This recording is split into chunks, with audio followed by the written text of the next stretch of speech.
I mean, first of all, I'm completely astonished. I'm completely, to use the big word, flabbergasted at just the fact that the very people who justified the abandonment of the presidential jet for other flights are the people who are leading this onslaught on President John Dramani Mahama. One of them actually told Parliament that the leg room in the presidential jet was not convenient for President Nana Addo Dankwa Akuffo Addo. Leg room. Now, look at President Nana Akuffo Addo and look at President John Dramani Mahama. Now, if Nana Akuffo Addo is complaining about leg room, what should President Mahama complain about? Leg room. Jesus Christ of Nazareth. What is this? Look at the two personalities. That Nana Akuffo Addo did not have enough leg room. He couldn't stretch his legs. So if Nana Akuffo Addo could not stretch his legs in the presidential jet, how on earth can President Mahama stretch his legs in the same presidential jet, given their height, their size, and everything? Unbelievable. Now listen, note the difference. President Nana Addo Dankwa Akuffo Addo decided to go with rented private jets at cost to the state. Okay? President John Dramani Mahama decides to go with free private jets, no cost to the state at all, no cost to the state. Compare the two. Maza, compare the two. So there's a clear difference. And then the argument is made that President Akuffo Addo would not have used his brother's private jet. Which of his brothers has a private jet? Does his brother have a private jet? Maza, why are we creating phantoms? Which of his brothers has a private jet? In any case, one of the issues which have been raised is a security issue. And I believe that it's a legitimate security concern. We are told that in the few days of the attempt to sweep the presidency, Alhaji Nusa Hussaini should know better than me. He says that 700 hidden cameras were discovered. My information is that 78 hidden cameras were discovered. But whatever it is, 778, even if one hidden camera was discovered, that's a matter for concern. You understand? So there's a new president. All the facilities that he has to use need to be swept. And by swept, need to be cleaned of all, unwanted devices and so on. And this is not just a Ghanaian problem. Everywhere in the world. I mean, Donald Trump has just assumed office as President of the United States of America. Every facility, every presidential facility will be swept before he enters. It may well be that they, because of their technological advancement and so on, it will be quicker. But the principle of sweeping facilities before presidents use them is a principle which is universal. Now, if in sweeping the Flagstaff House, they've come across hidden cameras, why wouldn't they sweep the presidential jet? Why would they not sweep the presidential jet? And then there's my friend, Dominic Nitiwu, who says that the presidential jet is in a state fit to be flown. Who would assume office as president and take the word of the government he has just defeated, or activists of the government he has just defeated, on his security? Which president would be so naive and stupid to the extent that he come into office and said that, look, for my security, I'm going to go to the former defense minister or the former minister of national security. I'll take the assurances seriously.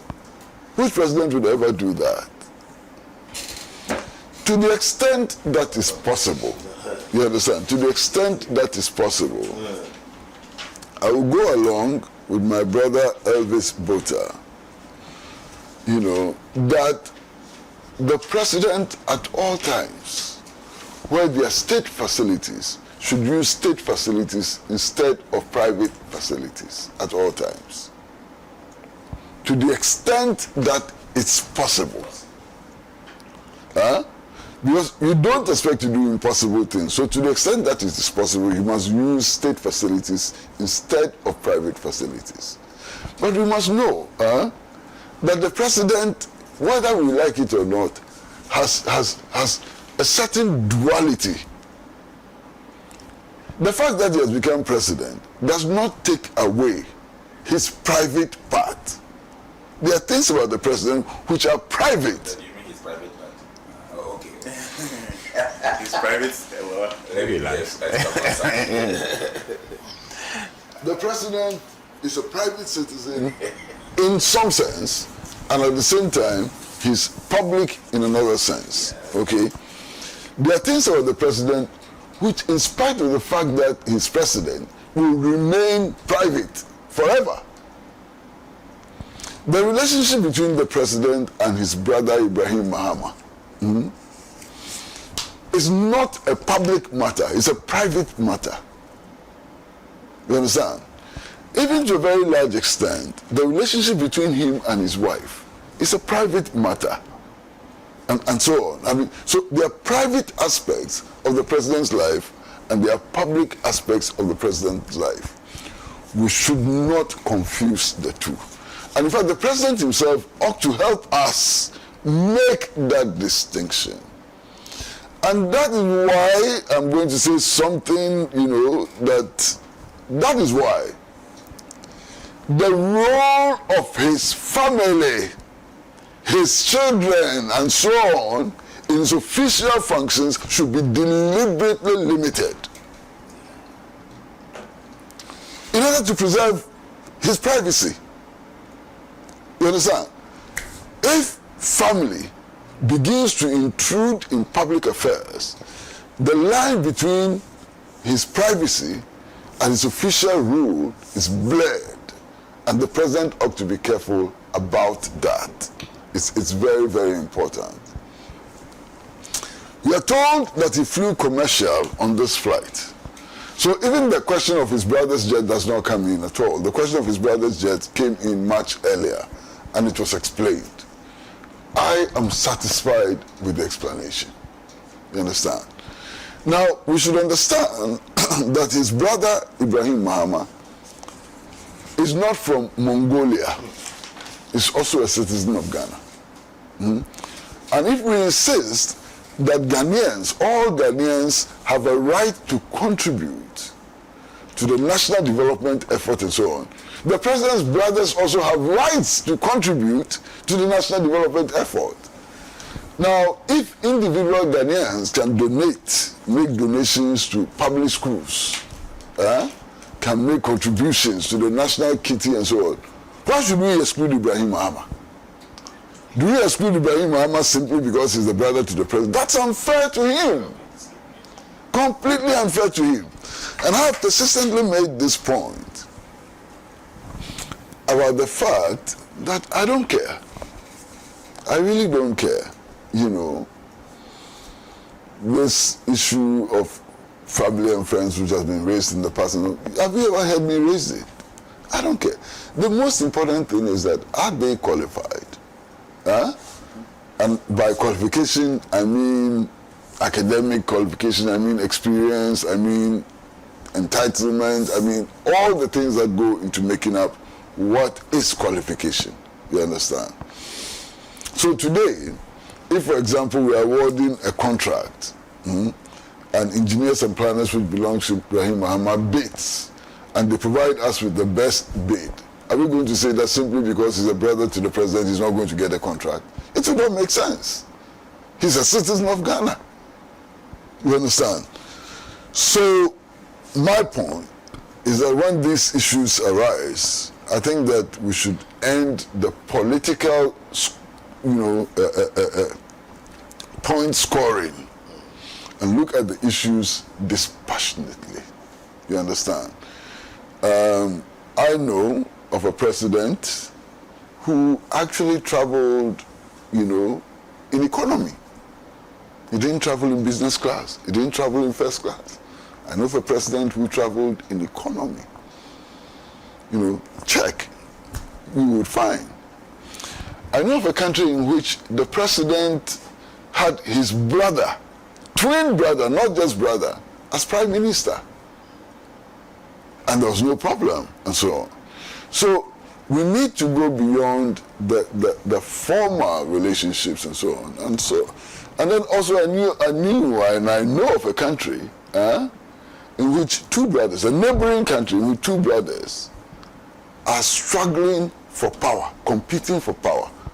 And two brothers, and it becomes deadly. One of them was actually arrested and imprisoned. Yes. His brother arrested another brother who was competing with him and put him in prison. I know of countries in which the president's brother is the leader of the opposition and so on. So please, let us be sober, in the discussion of these matters. And for those who claim that President Akuffo Addo did not have enough leg room in the presidential jet, they should obviously know that if Akuffo Addo did not have enough leg room, Mahama would also not have enough leg room. For those who claim that the president needed to take his bath, in the air, and that the presidential jet had no facilities for taking baths and so on, they should know that, if Akuffo Addo needed to bath, perhaps John Mahama also needs to bath and so on. I condemned, the extravagant, hiring of private jets, and I would not want to see Mahama hiring private jets. But people should be principled, and being principled is being consistent also. Thank you very much.